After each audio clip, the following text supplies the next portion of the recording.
చాలా చిన్న మాట, సమాప్తమైనది. నిజానికి అది మాట పలుకు కాదు, ఒక కేక అని చెప్పాలి మనం.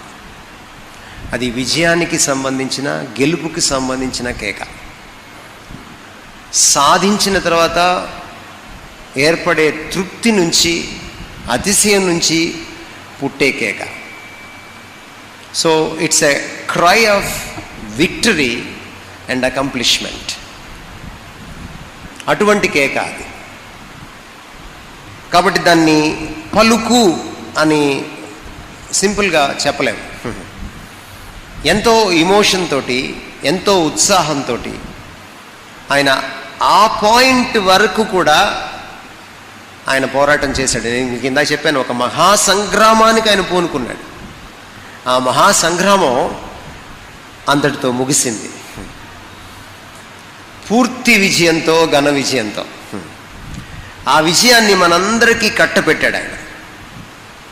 సో అంచేత అది గెలుపు కేక, క్రై ఆఫ్ విక్టరీ, లేక సాధించిన తృప్తి నుంచి పుట్టుకొచ్చిన, అతిశయం నుంచి పుట్టుకొచ్చిన కేక అని మనం చెప్పుకోవాలి.